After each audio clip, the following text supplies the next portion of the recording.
Most people assume that if you want a decent pitching machine for the backyard, you have to drop a small fortune.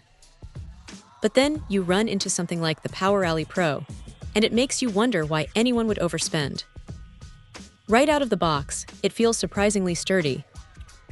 You've got this tubular steel tripod that doesn't wobble when you set it up, which is a huge relief because nobody wants a machine that shifts mid-pitch.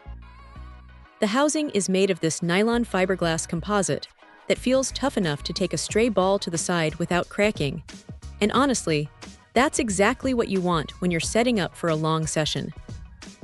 Now, here is the reality of the performance. It's rocking a 1.8 horsepower motor, which isn't going to simulate a major league fastball, but that's not the point of this thing. It tops out at 45 miles per hour with real baseballs. For a youth player or someone just trying to get their timing down, that's actually a sweet spot.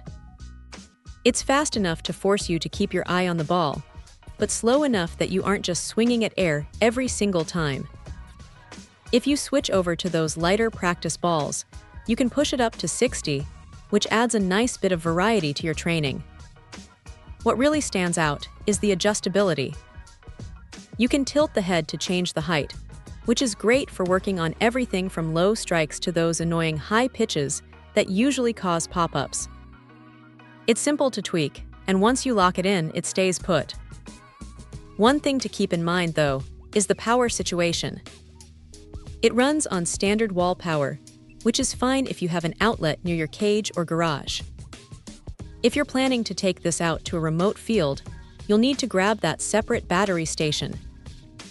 It's a bit of a bummer that it isn't included in the box, but it's a common trade-off for keeping the base price as low as it is. The setup process is pretty straightforward, though you might want a second pair of hands just to make sure the tripod legs are perfectly level before you start feeding balls into it. It's not the kind of machine you use for high-velocity professional training, but for building muscle memory and getting hundreds of swings in without needing a live pitcher, it's hard to beat. It's compact, it's reliable, and it doesn't feel like a cheap toy. If you're looking to get more reps in without breaking the bank, this thing is a solid workhorse that gets the job done. It's not flashy, but it's consistent, and for most players, that's exactly what matters. Check out the video description for updated price. And thank you for watching this video.